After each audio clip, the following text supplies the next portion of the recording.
Okay, wow. I mean, one of the best, not only basketball games I've ever watched in my entire life, but one of the best sports games I've watched in my entire life. Welcome back to the channel. My name is Michael.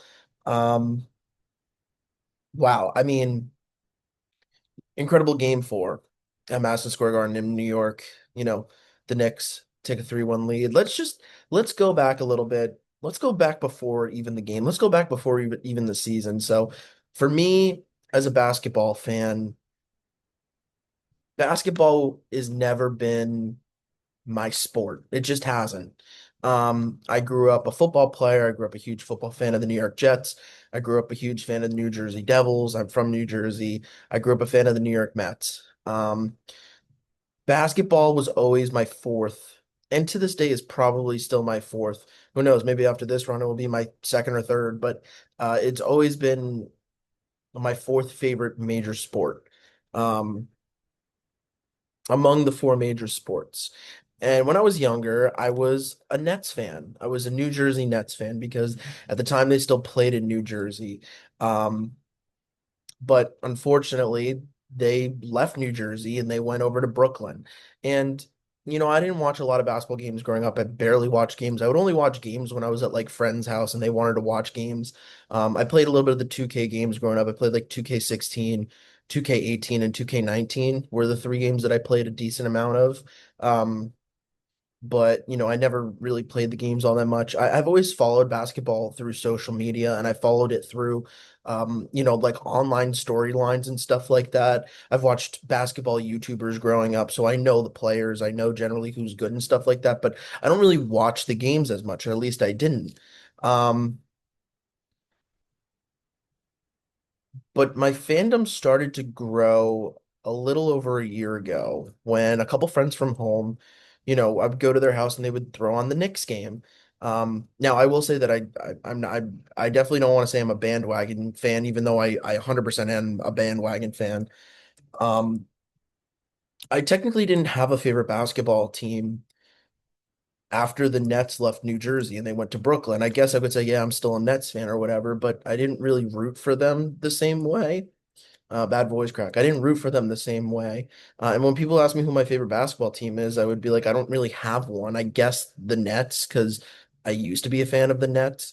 But as I watched basketball through social media or online, through storylines or through YouTubers who played basketball, um, I was like, well, I shouldn't be a fan of the Nets anymore because they're not in New Jersey. They're not the New Jersey basketball team. So I thought, I'll switch to the Knicks. And I don't know if that's a sin, a sports sin. I don't know if that's something that is against the rules, the unwritten rules. I don't know if that's against the unwritten rules, but I thought, you know what? The Nets left New Jersey. I'll leave the Nets. I'll say I'm a Knicks fan. And I was a casual Knicks fan. I remember the whole Trae Young stuff a few years ago when the Knicks were in the playoffs and Trae Young kind of dummied on them in the first round. And I remember seeing like all the memes on social media and stuff like that, people calling out Trae Young um, with the Hawks. And I wasn't happy about the Knicks going out in the first round as well, but um, you know, either way, I was a very not even casual Knicks fan. I was pretty much a fake Knicks fan. But about a little over a year ago, I would go over to a friend's house and they would have the game on and I would watch the game and I was like, wow, basketball is a sport that, I really should like more. I played basketball growing up a little bit.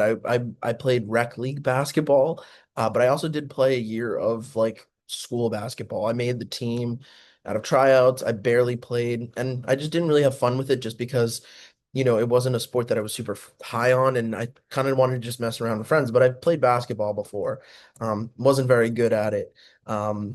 But a little bit over a year ago, the third time I've said this, my friends from home are watching Knicks games and they'd have it on and I'd watch them and I'd be like, wow, I don't know why I don't watch this sport more. I barely watch them. I need to watch them more. And I watched them in the playoffs last year a good amount and unfortunately lost in the Eastern Conference Finals, which sucks. But yeah, and then this year, I'm a college student, I go to school at Marist University and when I go away to school, basketball is really popular there. Both the men's and women's Marist basketball sports teams are really entertaining. Now I'm not a freshman. I'm going into my senior year now at Marist University. I was a transfer. I originally went to Marist as a freshman, left after a semester because I wasn't ready to go to school. Went to community college for a few years, longer than 2 years than I needed to, and then I went back, and now I'm going to be a senior. But when I went back to school to Marist, when I transferred back, um, a lot of people are basketball fans there, both of the Marist men's and women's basketball team, but also just of NBA basketball in general. And seeing people really like NBA basketball made me want to watch NBA basketball more. And I watched some games. I'd go to sports comms meetings and they'd have basketball on. And, I followed it more this year. And then when the Knicks made the playoffs and I was invested and I watched the first round, I watched the second round against Philly. Third round, I watched against the Cavs, and now here we are in the finals. And it's crazy to think that, out of the four major sports teams, the first team that would, knock on wood, I don't want to jinx it.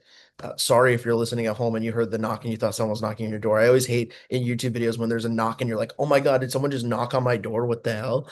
But it's kind of funny that out of all the sports teams that I like, the Devils, who I've watched lose in the Stanley Cup Finals in 2012, the Jets, who the last time I've seen them made the playoffs was 2010 when I was like 7 years old. Losing the AFC Championship game, barely remember that. I do remember them being the Patriots, and the Mets, who lost in the World Series in 2015. You know, that the Knicks, out of the four major sports teams, my least favorite of the four to this date, you know, might win their first championship. And it's weird because I'll talk into the emotions I feel about it, but I want to talk about the game first. So, game three, we got to talk about game three. The Knicks lose. They lose by, was it three or four? They lost 114 to 111, or was it 115 to 111? Don't really remember, but they lose one. It's a tough loss. It's the first game back in Madison Square Garden for the NBA Finals since 99. And if they win, they go up 3-0, and they have an opportunity to win the finals on home court for game four. But they lose. And then coming into tonight, it was kind of like they can't lose. It's kind of a must win for San Antonio. Game three and four, most must wins. But for the Knicks, it's also kind of must win because to go back to San Antonio after dropping two home games, like you're setting yourself up to go down 3-2 in the series back on home court in game six. And it looked like that's what exactly was going to happen. They went down big in the first half. I think the Spurs had like 70 plus points at halftime. It was bad. You know, thought it was over. The one thing that I loved about Knicks fans, though, was that they didn't leave. That's the one thing I hate about sports. And with some sports fans, I love all sports fans, but some things I hate about certain fans is that they'll just leave when they're losing, their team is losing. I see it in hockey all the time, which you obviously know watching. Hockey is my number one favorite sport. I'm probably going to make the most amount of videos about hockey, but I hate when fans leave when it's a three-goal game midway through the third period, or it's a two-goal game with like 2 minutes left. Like you don't know what's going to happen. So why don't you stay? Especially in the playoffs, because like every game matters, every moment matters. This isn't game 45 of the regular season. That's the thing I loved about the Knicks fans tonight is that they did not leave the building. Also, why would you leave the building with those ticket prices? I mean, if you're paying, you know, a used car payment, or not even used car payment, if you're buying a new car, you know, I'm not using the right verbiage for the analogy, but if you're spending as much as buying a used car on a ticket, you should stay the full time. But the Knicks did not give up and they came out and that fourth quarter was wild. And OG Anunoby, man. I mean, again, I haven't been watching the Knicks incredibly much, but when I watched the Knicks last year and then this year, specifically this year, um, there's players that I like. Like I like Cat. I really like Jalen Brunson. But like the one guy that this playoffs who's been my favorite has been OG Anunoby. Like he's really good defensively and he can shoot really well. Like he was shooting a lot of threes this game and he was making them. Like I have the stats here. He was 7 for 9 from three tonight. Like that's incredible. that he can, because he's a bigger guy, but he could still shoot. I mean, obviously on the other side, there's Wembanyama who can do everything. And we'll talk about Wemby, but like OG Anunoby, he had a huge block with like 12 seconds left, which, it's already been on social media a little bit, but why did Darren Fox go for the layup? He could have just backed it out and killed some time and they could have fouled him, but like he hustled back, he got the block, and then, on the lead taking point, he was the inbounder, and then he came down the pipe and he tapped it in. You know, I don't know, I just like the way he plays. He seems like he plays with a lot of heart, if that makes sense. Um, I don't know. I just really like him. I really like OG Anunoby. And we'll talk more about those moments, but just to look at the stats, I mean, just for San Antonio too, who knows if this is it for them in this series? Who knows? They could win game 5 and the Knicks come back to Madison Square Garden for game 6, and we'll see what happens in game 6. And then let's say the Spurs win it, anything can happen in game 7. The series isn't even over yet. But I mean, Dylan Harper coming off the bench, I think they showed up a stat where it's like Dylan Harper is like top 3 or top 4 in points in a playoffs for a player coming off the bench for the Spurs. I mean, obviously Manu Ginobili's there. He was littered over the list too, but like this kid is fantastic. Dylan Harper. He's gonna have a great career. 21 points, 8 for 12 from the field, 3 for 6 from three. He's great. Like the fact that they have Dylan Harper and Wembanyama, and they also have another guy. What's his name? Hold on. I do apologize. I don't know the Spurs players right off the top of my head. Was it Champagne? Devin Vassell? Stephen Castle. Like these are good players, and I think they're all young. Like this is gonna be a powerhouse team for the next few years. Wembanyama, every time Wembanyama is on the court, like I just get nervous. And he's on the court all the time. Played 44 minutes tonight. He was 24 points. He gets every rebound too, 13 boards. Like dude can just get he could just do everything. He had a great game 3. He had a great start to game 4. Now everything went cold, but we'll get into that. But I mean, this is a great young San Antonio team, and if this is it for them in this season, like they got to be happy about them that they were literally a bottom feeding team a couple years ago, and now they're looking like a future superstar level team, that can win not only one championship but maybe multiple.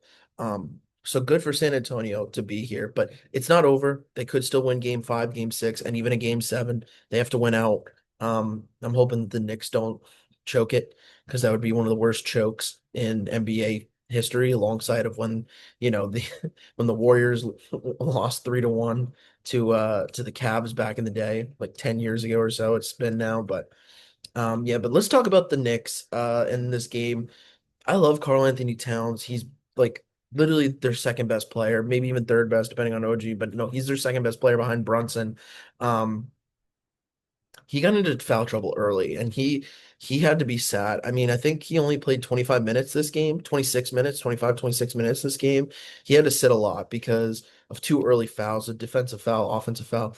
I didn't really like the fouls. That's another thing I'll get into is the refs, but you know, when he was on the court, he was doing really well. Shot 4 for 5 from the field, and he was 1 for 1 from 3 points, and he had ten rebounds, only 13 points, but again, he only played like 26 minutes. Um, when he was on the court, he was great. He just needs to be on the court more because, again, I didn't like the fouls, and that's what we'll transition into the officiating. Again, I haven't watched enough basketball in my lifetime. I haven't played enough basketball in my lifetime to know the inner workings of a game in terms of is this foul a foul that they're going to call in the game. But even I'm not dumb enough as a sports fan to know that, you know, some of those fouls were pretty weak, against the Knicks. And a couple missed calls on San Antonio. Now, you could argue at the end of the game that there was a potential backcourt, but I disagree with you on that. I just think his officiating needs to be better. I don't think it was good in game 3. I don't think it was good in game 4. Game 5, it better be good, but you know, refs are a topic that everyone's going to talk about. I mean, everyone talks about that foul, the no foul that Wemby did when he grabbed Brunson in the back of the net and threw his head down in game 3 that they didn't, upgrade to a flagrant, after the game, but hey, that's their decision, man. I mean, I don't know. It's tough, but they fought through that. They fought through those fouls. They fought through being down by the largest, not the largest deficit in NBA Finals history, but they fought through a massive deficit. Um, Brunson, 36 points, 12 for 25, 3 for 7 from 3 points. He was fantastic in the fourth quarter. He was driving the offense. He was great. Um, and that brings us to the comeback. This team had no quit. They chipped away at the lead in the third quarter, and then they turned it on in the fourth quarter, and they just evaporated a 29-point deficit, which is now the largest comeback in NBA Finals history. The other one was the Celtics in 2008, down 24. This is not just a game five win. This is a franchise defining comeback. It just is. You know, the narrative, the 1 point difference narrative is that the vibes are down and you're tied in a series going on the road again to you are one win away from bringing the city its first championship in over 50 years. To put it into a hockey perspective, if I will, it's as if the Toronto Maple Leafs were in the Stanley Cup Finals and they were the away team and they won game one and two, and then they lost game three. And then in game four, they go down 5-0, 4-0. And in the second period, they make it 4-2. And then in the third, they win 5-4 in regulation. And then they're one win away from winning the Stanley Cup. Like, I know obviously that sounds very similar, but like from a hockey perspective, mentally to think about it, like the Toronto Maple Leafs, if that was the Toronto Maple Leafs, how insane would the hockey world be right now? But it was the Knicks, and the basketball world is blowing up right now. The one thing that scares me about the rest of the series is that, and Charles Barkley talked about it in the post game, was that first, like part of the reason why the Knicks came back was because they had no fight, or not no fight, because they had fight in them and they had no quit, and they were able to battle through and eviscerate a 29-point deficit. But they got help. Now you in a comeback, you obviously have to get help from the other team, but for some reason the Spurs just like lost it. They made stupid plays. They took stupid shots. I think Charles said it after the game. He said they took 8 straight threes. You know, I don't, again, I don't know if that's fact checked or not. I assume it's real. I'm gonna trust Charles Barkley, but like, it seemed like they didn't play smart in the second half and they shot themselves in the foot. Now the Knicks were the one who shot him in the head, but you know, they did the damage to slow themselves down. But that scares me that like if the Spurs just played a little bit smarter, they could have won this game even with the Knicks coming back. The thing that also scares me is that the Spurs in the series have been really good shooting. It seems like they kind of just make everything, from three, just it's just insane their shooting. Like it's great. And Wembanyama, if he gets behind you, it's over. Like he's putting it in. There's nothing you can do. You can't block it or anything. You got to keep him in front of you. But even then he makes contested shots. It's like that scares me about them is that they're such a good shooting team and they have Wembanyama who can kind of just like dominate. Even in a loss, he can dominate. Their defense is also so stingy too. That's what scares me is that like game five, they could just come out and just blow the Knicks out. The thing that also scares me is that in every game of this series, the Knicks have been killed in the first quarter. Like the Spurs just get huge leads in the first quarter and usually are the better team. And the Knicks need to really work on their starts because every game of this series, the Spurs have been the better team to start the game significantly. And the thing that scares me is that let's say the same thing happens for game five, and then the Knicks don't have the energy to come back, can't come back. then they might lose game five. And then let's say the same thing happens for game six. Now, what I think is probably going to happen is that the Spurs emotions are killed, so they probably won't have as big of a start. Maybe they do. I don't know. But that kind of scares me because that's a trend where it's not a good trend where the Spurs come out very, very hot. I mean, we saw it in game one, two, three, and in four. They had a fantastic first half.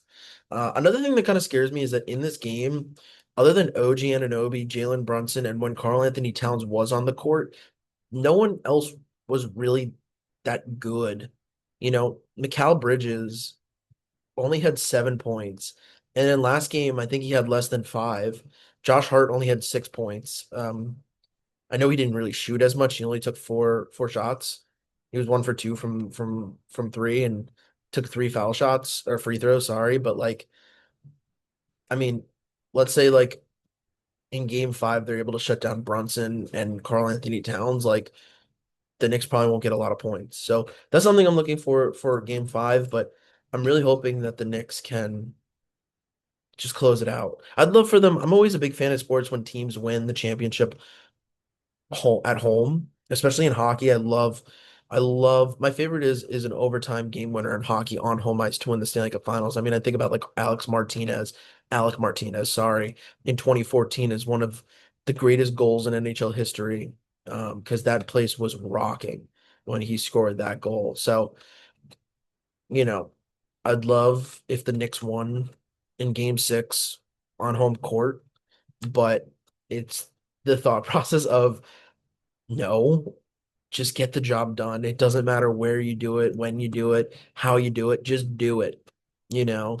Um, but a historic night, June 10th, 2026, even though I'm recording this at like 1 in the morning, 2 in the morning, the next morning after getting ready for bed and everything like that. But I had to make this video because I'm freaking out in my bedroom in front of that TV right there watching the game. It was insane. It was one of the most insane basketball games I've watched in my no, the most insane and the best basketball game I've watched in my entire life. Best sports game, it's up there. Definitely up there. But I'm really excited for game five. The Knicks in game four, down 29, are able to have the greatest single game comeback not only in NBA playoff history, not even in NBA finals history, but in NBA history, and are one win away from winning the NBA championship. That's all I got for this game, for this video. I'm excited for game five. Thanks so much for watching. Comment, subscribe, share with a friend, favorite, if that's a thing. And thanks for watching.